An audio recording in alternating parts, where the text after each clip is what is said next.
From woman monger to drug dealer to abortion pusher to a saved and redeemed child of God today. Yeah. It's quite the journey, isn't it? God's been good to me. Yes. Yeah. Welcome to Straight Talk on Life Issues, the podcast. I'm Victor Nieves, once again joined by Brad Mattis, president of Life Issues Institute. Today, we're going to be talking about an issue that I know, Brad, is very near and dear to your heart, and that is men and abortion.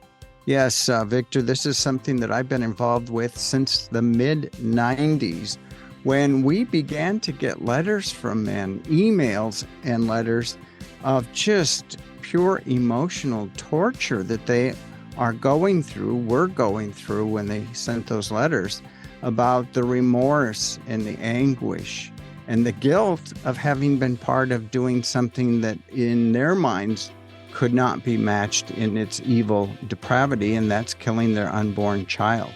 If there are guys out there listening to this podcast, stick with us, because we are going to be getting into things that you will want to hear, absolutely, because at the end of this is light at the end of the tunnel. And, Brad, I think it's probably safe to say that maybe this is, men and abortion is one of the things that the pro-life movement at large has kind of overlooked. I mean, you say it all the time, but there are two people in every abortion. There's two parents in every abortion. And men have a tendency, as a man, I know this, we have a tendency to kind of suffer in silence, and that's not healthy. And when people don't talk about it, when maybe churches might not mention it or institutions might not mention it, it's easy to feel like you're the only person out there. And so again, to all of the men that are listening right now, absolutely stick with us, because you're far from the only man that has been involved with abortion. And we've got some fantastic resources you really need to hear. Yeah, one thing I'd like to bring up, Victor, is that there has been precious little research done on how abortion affects fathers. And what has been done was done by a small group of pro-abortion PhDs. And what they did was they interviewed and surveyed 1,000 men as they waited in abortion facilities while their partners were having an abortion. And then they followed up with a subgroup of 75 men, and they did that by in-person and phone visits. And what they came to determine was that 9% of all men who experience an abortion are so traumatized by that experience that they actually struggle to get through each day. So we're talking about silent victims who are seriously having difficulty dealing with the abortion. And then there are millions more, Victor, who are suffering to lesser degrees, whether it be slight depression or anxiety that keeps them awake some nights. Yeah. And well, if 9% in that survey alone, which, is from pro-abortion researchers, if 9% of men are saying that, I bet it's a lot higher. I bet that percentage, it's hard to quantify, but I bet there's a lot more than 9% of men that are seriously damaged by that. And, Brad, I think it's because in a lot of ways, men are wired to protect. Men are wired to provide. It's just something that God's put in our nature. And everything about the entire abortion process is just so diametrically opposed to that. It's counter to that programming that's inside each of us as a man. And so I'm sure you could speak to that more, but it would seem to be very devastating. Well, yes, as you said, God has wired men's brains to provide for and protect their children. And when they experience an abortion, as a father, this conflicts with God's will for their lives. And then we see all sorts of symptoms that interferes with the male human psyche. And today we're going to be talking to some of those men who have experienced abortion, and they're going to be telling you their firsthand experiences. Yeah, Brad, we're blessed to have these men on here. Today we have Jarrell Godsey. He's now the president of Heartbeat International, which is the largest affiliation network of life-affirming pregnancy help outreach efforts in the entire world. He's been in the movement since 1991. He has an amazing story. We also have Walter Murphy. Walter, while he was in the Navy, unfortunately did have an abortion. That was a decision that he came to very much regret, but he's healed through that process quite a lot. He now helps other men, through his men's ministry at church. And last but certainly not least, we have with us Levi Hart. He's a father. Again, a similar story, heartbreakingly, did have an abortion. He was just age 19. But now, again, he has used his story to help other men in that circumstance.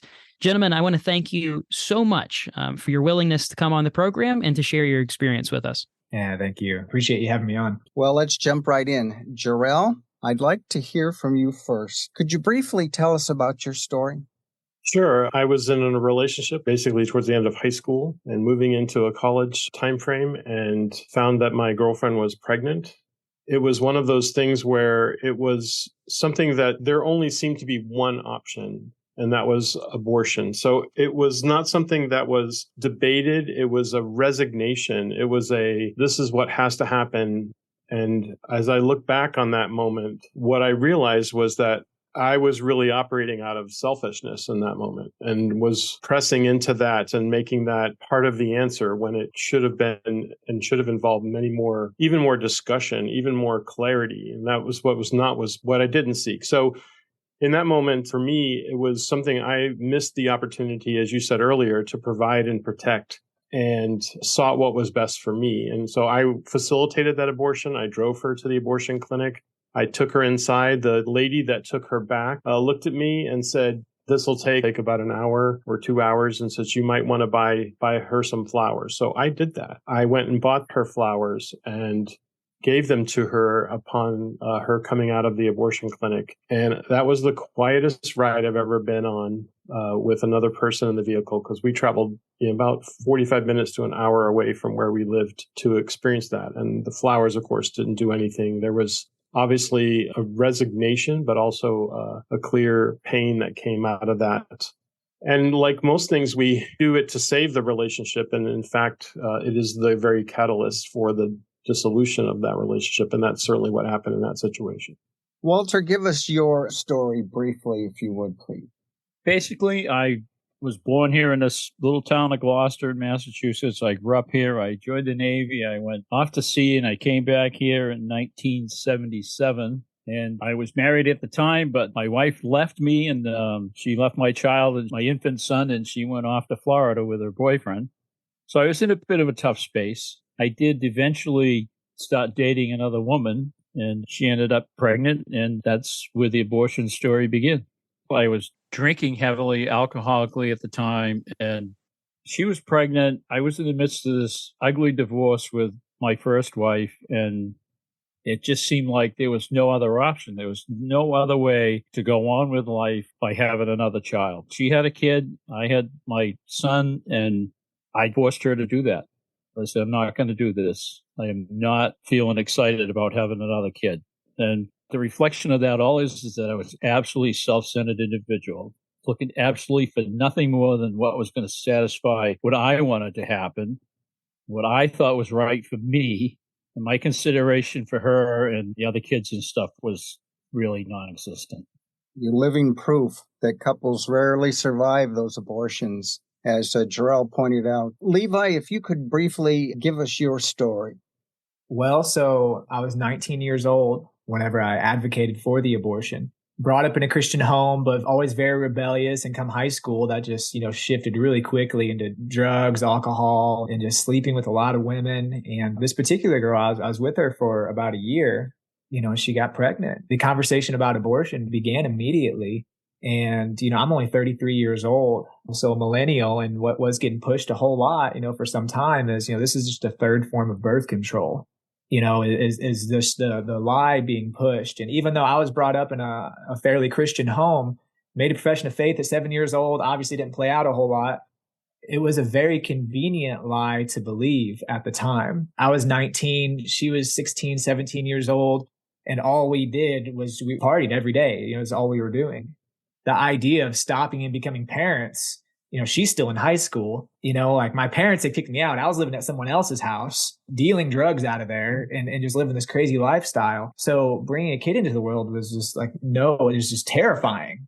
And I just kept ripping and running the same direction I was going. That the relationship did end shortly after. What's weird is like I had this thing in my heart towards her for a very long time that I had to work through after I got saved. I didn't really understand. Like, why is there this connection with this woman? And realizing like, wow, there's actually things that happen spiritually and physically when you get a woman pregnant with a man. Like even biologically, I've learned, things that occur. And but the relationship ended really quickly. And what's crazy is like, I mean, my whole life came tumbling down shortly after that by God's grace. Like house got raided by the police. I'm in and out of jail and rehab. And literally it was 9 months later that I got saved and then start working through the healing process slowly but surely. From womanmonger to drug dealer to abortion pusher to a saved and redeemed child of God today. Yeah. That's quite the journey, isn't it?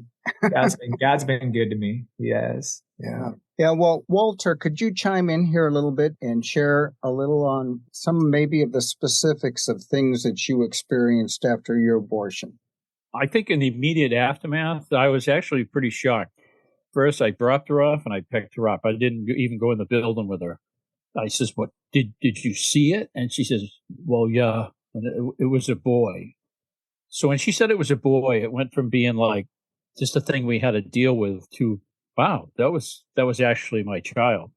I think it caused some guilt. I think it caused some immediate like shame. I don't know, but I put it away. I stuffed that away and I drank still heavily. But I found that my decision-making processes became tedious and hard, and I didn't trust my own judgment, and I became very promiscuous. I tried to do a lot of things to escape haunting kind of guilt in the back of my mind. Yeah, there was anger. I became an angry person, and I blamed that on like my ex-wife. I blamed it on my life situation. It was always something to make responsible for my decisions, but it was running from the truth is what it really was. So after I did become a believer, I came to this place of seeing what the trauma of that abortion had actually done in my life. And it's been probably 30 years now since I've been Christian. And in the first few years, I asked really for forgiveness. Can you forgive me for this, Lord? And being forgiven and being healed are two very different things. I preached a message in my church a couple of weeks ago about paralytic. The guy's lowered down through the roof on his mat. And Jesus says, your sins are forgiven. And everybody's kind of like, well, okay, so yeah. Then Jesus says, take up your mat and walk. So the forgiveness of the man and then the healing are two different processes that he demonstrates to show that he indeed has the authority to do that. I think when we recognize that, it's a big step in healing from abortion and gosh, many other things in our lives. That's a very good point you brought up, Walter, the difference between healing and repentance and turning around. Jarrell, tell me some of the symptoms that you experienced. Did you notice things happening immediately or was it over time? The immediacy is the immediate distance felt, and that, what was a close relationship and, of course, a loving relationship, as much as those can be for teenagers in that situation, then there was this immediate distance. What happened later was, as I came to know Jesus and understand his position on this matter, that's when I began to realize my grander culpability in this sin. That's when I began to be exposed for my own selfishness in the matter and my disregard for the wonder of the gift of life that he gives us.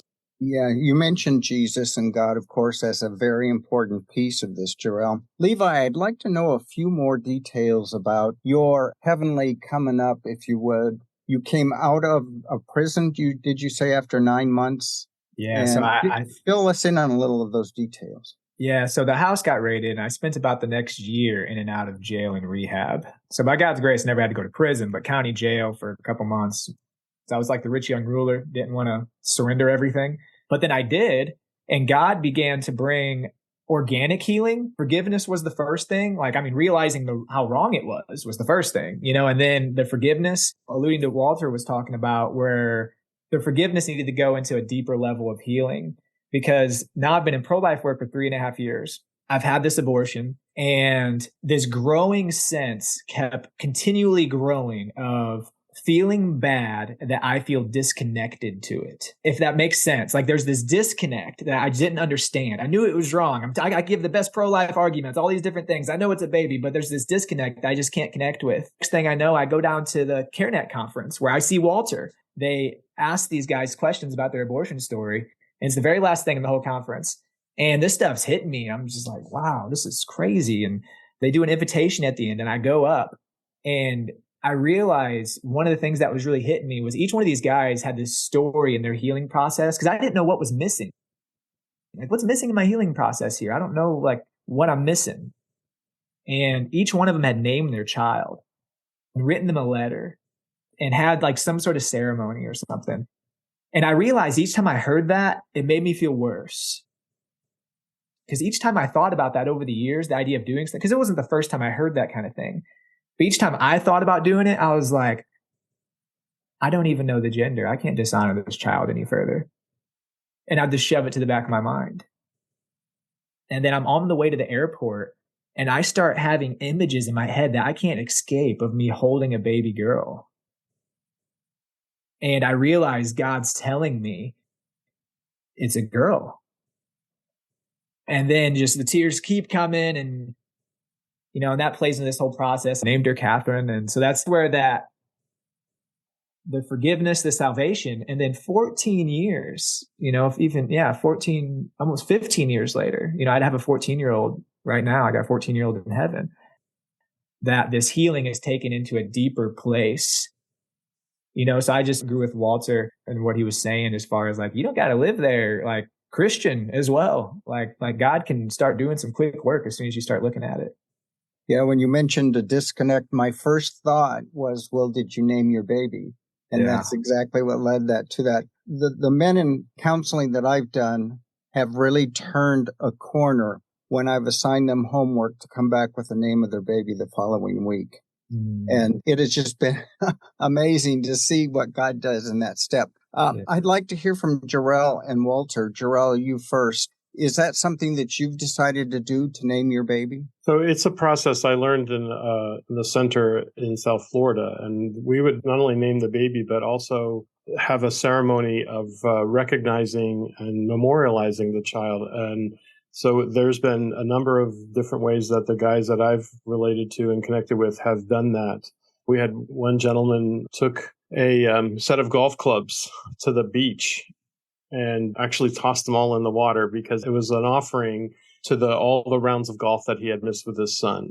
For me, it was more of a quieter, not quite as demonstrative way of memorializing that. Brad, like you said, it really bridged a gap from an abstract event that is distant, as Levi said, to a reality that you know you'll be able to celebrate in the future. And by celebrate, I mean in heaven. But that allowed me to look forward to that more than just remembering the abortion itself. Like putting it in the context that God has is so much helpful to my heart and to my soul to recognize what he's doing in me but what he's already done for my child. Is sharing the name of your child something you wish to do? No, it's a boy, but it's not something I'm willing to do. But thank you. Well, and that's unique to every person, and I'm kind of pleased to see you say that because it just shows how each individual deals with that in their own separate way. So, Walter, is this something that you found that benefited your healing process to name your child? So naming that child was a huge, big deal. So in the course of going through the grief for my child and mourning his loss, I started keeping a journal. And in that journal, I wrote down, I think we should name him Joseph because, you know, and it's like Joseph's Joey. That would be nice because that was her dad's name and she would like that. This is the hand of God because within a week or so, she talked to me. She said, I think we should name that baby. Well, you know what? Here's my journal. And this is what I wrote last week. You're just like, oh, that's amazing. And that's a wonderful name. I thought about Noah and I said, how about Joseph Noah? And she said, oh, that's beautiful. So there was a great healing in that. It really gave that child dignity. It made him into the person that we never really allowed him to be. And in my heart and my soul and my mind, it was like, I have a son and this is his name. And yeah, that's a great healing step. It really is. It's amazing what God can do with something like that. I hear those same comments from every father that I speak to regarding that topic. So we honor you men today with this program, but we also honor your children. Names known and unknown, we love them also and will always remember them. What message do you have for men who may be listening to this program and have an abortion in their past? Levi? I would say choose to go there with God. And once you've gone there with God, choose to go there with another trusted person and to go there in faith, that there is healing in there. Don't ignore it, and don't believe the lie that it's not a big deal or that it hasn't done something in you. Because it's just really easy to believe that there's really not that much effect that's happened. And I would say if anyone's listening who doesn't know the Lord, go to him and let him deal with all your sin and all your death. And he'll do some really good stuff with it, including your abortion. Thank you. Yeah. Jarrell, what would you say to a man with an abortion in his past? Well, the first thing I would say is something I've said often, whether I've had a chance to do it in front of groups where I know men were, and I know, the statistics tell us that in any group, there's probably 30 to 40% of the men in the room have participated in aborting their own child or been involved in an abortion situation. So the first thing I would say is look, there's a sin unto death that's called out in the scripture, but it is not the sin of abortion. That is something that God can heal. It's something that God wants to heal. It's something but you have to seek it. You have to pursue it. And so I would encourage them to look for that healing, work for that healing, and do the work that it takes to achieve that healing. Thank you, Jarrell. Walter? I thought about this a lot. We carry around this burden. We carry this great guilt and shame and remorse, and particularly the shame thing. I think that's a great tool that Satan uses against us. I would say to a guy, you don't have to hang on to it. You don't have to carry that burden. There's great peace and there's great freedom when we can put these things to rest. And he does. He says, "Come to me," and that's a choice that we have to make also. Well said by all of you. And if there are men out there who would like to take that first step, we can help you. A special website called meninabortion.net, meninabortion.net, is designed exclusively for you and those who want to help you. And there you can find a place to request a free peer-to-peer counselor who will walk with you through that healing process, help you shed the shame and remorse, and come out a stronger, better man in the end. You are not alone. You are one of many, and there is hope for you. When Jesus said, "It is finished," he meant he covered the sin of every person, every sin we can imagine, including abortion. So that price has been paid. Come and seek forgiveness and find that healing that you need. And thank you all, Jarrell, Levi, and Walter, for being part of this very important program, helping us not be silent. And I'm sure that with all of us, there are past sins that come back to haunt. And I just want to encourage you, when Satan comes back to remind you of your past, remind Satan of his future, and he will be certain to flee. We are grateful for you godly men to speak out and be a voice to others. So thank you once again. Thank you, Brad. Yeah, thank you, Brad. Appreciate you guys. Appreciate your ministry. Well, I really appreciate this opportunity. Thank you so much. Victor, as a father and grandfather, someone who has grieved the loss of identical twin boys during pregnancy, it's remarkable to me how you can grieve for somebody you've never, ever met. So it gives me a tiny bit of insight, I believe, into what these guys are going through. The difference, of course, is that the death of their babies was intentional, and they either played a part in it or were powerless to stop it. And the grief that can come with that is absolutely incredible. Yeah. You just said something that really stuck out to me. I don't know why, but I hadn't thought much of the aspect of men who were powerless to stop it. The trauma that would do to me, I can't even begin to comprehend. how horrible that would be to want to stop it, but you can't. I mean, the law doesn't let you. There's nothing that you can do as a man. If it's happening, it's happening. Golly, that would be terrible. Yes. And honestly, as I was a single man many years ago, my life was directed on that point alone, that if a pregnancy did occur, I would be powerless to affect the outcome if my partner decided she wanted to have an abortion. Yeah. And that's unfortunately, Victor, what a lot of these guys have found themselves in exactly that position. Yeah. I had friends in college that were a little bit more promiscuous, I suppose. And I used to, because, many of them shared, not all, but a lot of my beliefs. And I would say, man, you got to be careful because you never know. You never know what somebody's going to do if that situation happens. You got to be really, really careful. Well, that wraps it up for us this week. Another episode of Straight Talk on Life Issues, the podcast. I want to send everyone to our website, lifeissues.org. We have a tremendous wealth of resources, including an entire website dedicated just to men who have suffered in this situation, men in abortion, that I highly encourage everyone to go and make use of, go and share that. This could be an opportunity for you. Maybe you're not a man, maybe you haven't been in that circumstance, but you know someone who is or who has been in that situation. This would be a very good opportunity to go to lifeissues.org. You can find that there as well as a lot of other resources. Go ahead and share that with people. As always, we appreciate your listenership so very much. This show is made possible by the generous donations. If you want to continue to support what we do here, again, you can go to lifeissues.org. Your generous donation, tax-deductible donation, allows us to continue providing the education and the resources that we do every single week. Be sure to tune in next time for more Straight Talk on Life Issues.